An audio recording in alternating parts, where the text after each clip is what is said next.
নমস্কার বন্ধুরা, কলিনের রান্নাঘরে আপনাদেরকে অনেক স্বাগত।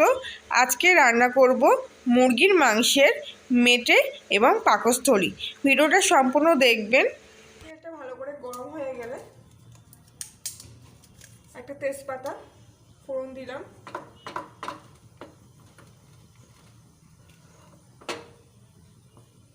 একটা গোটা শুকনো লঙ্কা দিয়ে দিলাম দুভাগ করে মাঝখান থেকে।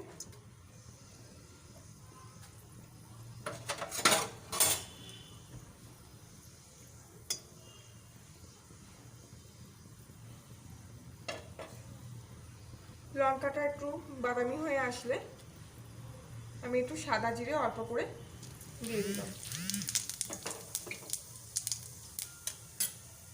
পুরো ফোড়নটা আমার হয়ে গেছে। এবার আমি এখানে পেঁয়াজ কুচিয়ে রেখেছি আর দুটো লঙ্কা কুচিয়ে রেখেছি, সেগুলো এবার তেলের মধ্যে দিয়ে দিচ্ছি।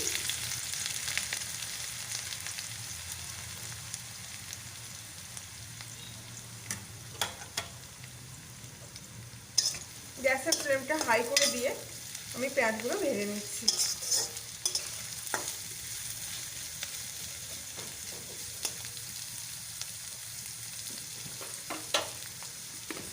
পেঁয়াজ ভাজার সময় সামান্য পরিমাণ লবণ দিয়ে দিলাম, তাহলে কি হয়, পেঁয়াজের জলটা তাড়াতাড়ি বেরিয়ে আসে আর পেঁয়াজগুলো তাড়াতাড়ি ভাজা হয়ে যায়।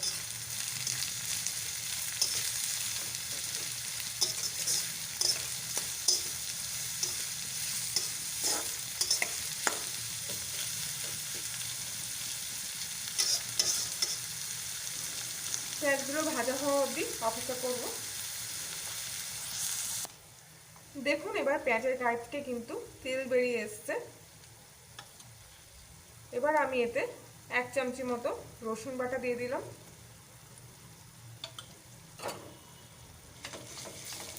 আর একটু ভালো করে এবার এতে 1 চামচি আদা বাটা দিয়ে দেবো।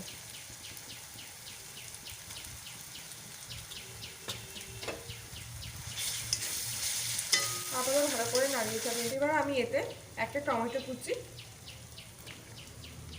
আর কিছু ধনিয়া পাতা কুচি দিয়ে দিলাম।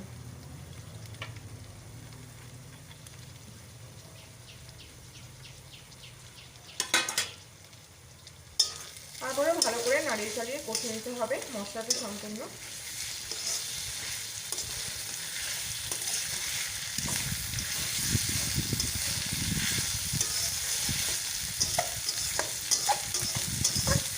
কিছুক্ষণ এগুলো ভালো করে তেলে কষার পর আমি এবার এগুলো দিয়ে দেবো।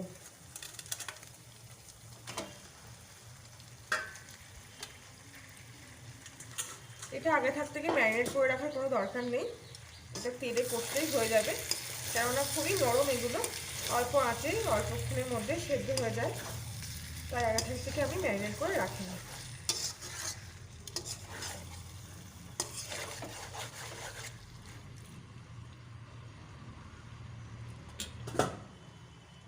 এবার আমি এতে একে একে সব মশলাগুলো দিয়ে দেবো। 1 চামচি হলুদ গুঁড়ো দিচ্ছি, অল্প করে লঙ্কার গুঁড়ো দিচ্ছি, ঝালটা একটু কম খাবো তাই জন্যে আপনারা স্বাদ মতো দিয়ে নেবেন। 1 চামচি জিরের গুঁড়ো,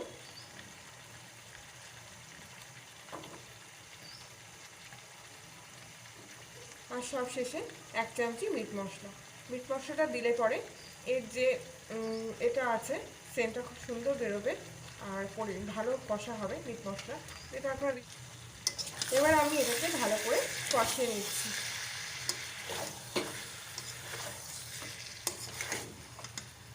এবার আমি সব আলুগুলো দিয়ে দিচ্ছি। আমি এতে কাঁচা আলুই দিচ্ছি, কেননা নতুন আলু তো ভাজার কোনো দরকার নেই, আর এতে এমনিতেই কষা হয়ে যাবে। এতক্ষণ ধরে কষবো, এমনিতেই আলুগুলো মাংসের সাথে সম্পূর্ণ কষা হয়ে যাবে। এবার ভালো করে আবার আলুগুলো দিয়ে, মাংসগুলো দিয়ে আর সব মশলাগুলো দিয়ে ভালো করে কষতে হবে।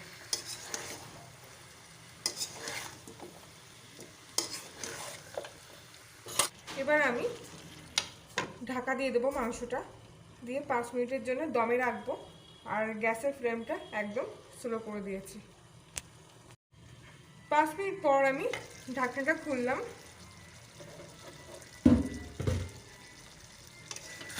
এবার দেখুন মাংসের গায়ে থেকে একদম তেলটা কিন্তু ছেড়ে দিয়েছে।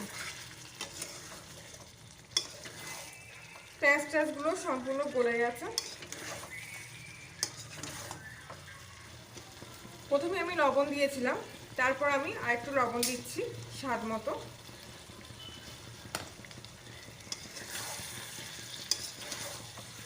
ভালো করে লবণটা মাংসের গায়ে মাখিয়ে নেব।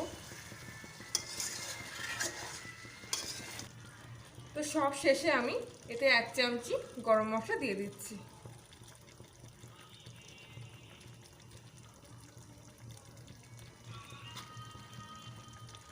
তো মাংস রান্না কিন্তু আমার সম্পূর্ণ কমপ্লিট হয়ে গেছে।